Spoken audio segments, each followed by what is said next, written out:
Baik, Assalamualaikum warahmatullahi wabarakatuh. Saya Oktri Kamaca Putra dari Prodi Teknik Sipil. Saya tergabung dalam Milestone 12 dari Roti Bakar Bahagia. Di sini saya akan membuat video penjelasan tentang customer segment.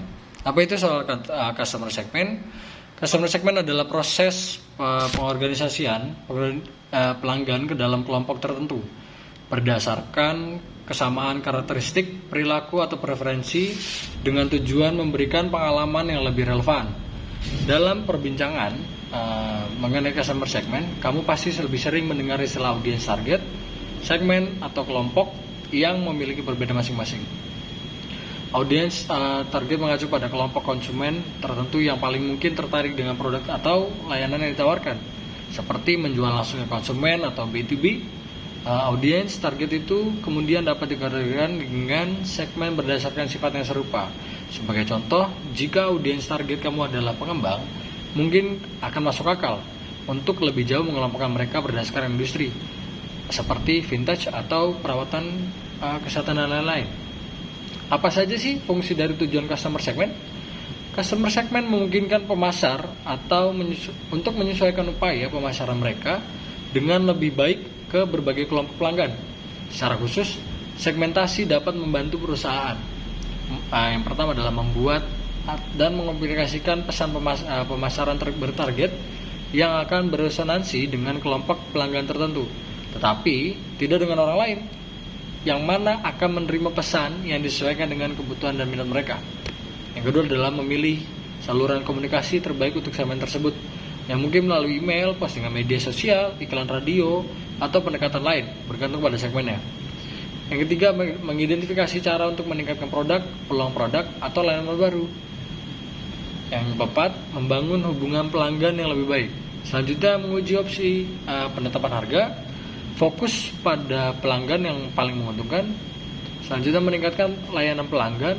Yang terakhir adalah upsell atau cross-selling produk dan layanan lainnya. Di era sekarang, melakukan segmentasi pelanggan akan sangat berguna karena banyak aktivitas yang sudah dilakukan serba digital.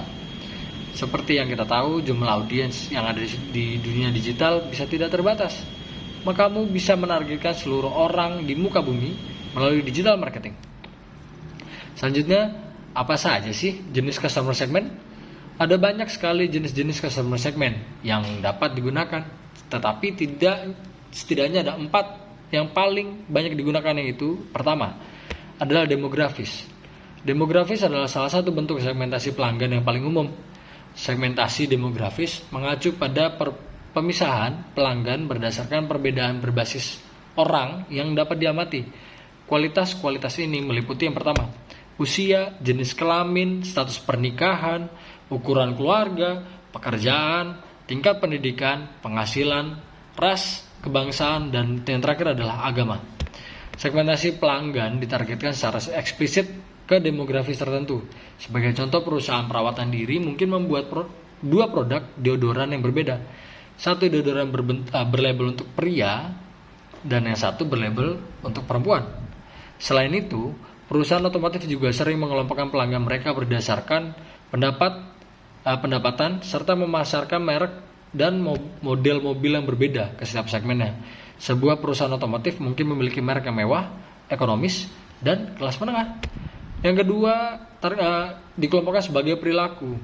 Kamu juga dapat melakukan segmentasi pelanggan berdasarkan perilaku mereka, terutama mengenai produk atau layanan yang kamu tawarkan. Beberapa jenis perilaku yang dapat dijadikan sebagai pertimbangan antara lain, yang pertama adalah kebiasaan belanja daring atau dalam jaringan. Kamu dapat mempertimbangkan kebiasaan belanja daring atau belanja online penggunaan di semua situs, karena ini dapat berkorelasi dengan kemungkinan mereka akan melakukan pembelian di daring di situs web kamu. Yang kedua adalah tindakan yang diambil dari situs web. Kamu dapat melacak tindakan pengguna di situs web, lebih memahami bagaimana mereka berinteraksi dengan situs tersebut. Kamu dapat melihat berapa lama seorang bertahan di situs tersebut, apakah mereka membaca artikel sampai habis, atau jenis konten yang mereka klik, dan masih banyak lagi. Yang ketiga, manfaat yang dicari. Ini merujuk pada kebutuhan yang ingin dipenuhi oleh pelanggan dengan membeli sesuatu produk. tingkat penggunaan, dan yang terakhir adalah loyalitas. Setelah menggunakan suatu produk dalam kurun waktu tertentu, pelanggan sering mengembangkan satu loyalitas terhadap merek tersebut. Kamu dapat mengkategorikan pelanggan berdasarkan seberapa loyal mereka terhadap merek kamu, dan kemudian menyesuaikan pesanan pemasaran yang disampaikan. Yang ketiga adalah pengelompokan dari secara geografis. Segmentasi geografis akan membagi pelanggan berdasarkan lokasinya. Segmentasi ini adalah strategi yang cukup tetapi sangat berguna. Lokasi pelanggan dapat membantu lebih memahami kebutuhan mereka, dan memungkinkan untuk mengirimkan iklan khusus berdasarkan lokasi tersebut. Ada berbagai macam hal yang diperhatikan dalam segmentasi geografis. Yang pertama adalah negara, provinsi, kabupaten, dan kode pos. Mungkin yang terakhir mungkin kurang ya, tapi lebih ke kabupaten dan kota-kota. Kamu juga dapat mengidentifikasi konsumen berdasarkan karakteristik daerah tempat mereka tinggal, seperti iklim, kepadatan penduduk, dan terakhir adalah daerah tempat tinggal. Entah perkotaan, pinggir kota, pedesaan, pegunungan, pesisir, pulau, mungkin juga di tengah hutan. Itu membagi pasar menurut lokasi sangat penting. Jika kamu perlu menargetkan iklan berdasarkan orang-orang di area tersebut, seperti jika mengiklankan bisnis lokal berskala kecil, ini juga berguna.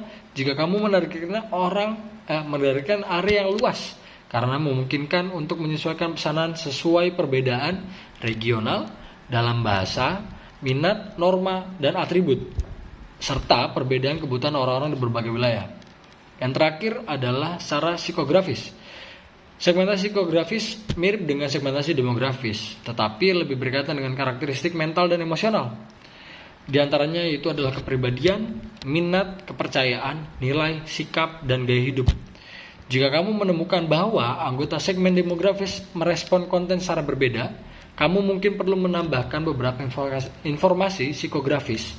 Sementara demografis memberikan fakta dasar tentang pelanggan, psikografis memberikan wawasan yang lebih personal, seperti mengapa orang memutuskan untuk membeli atau tidak membeli produk, serta mengklik atau mengabaikan iklan.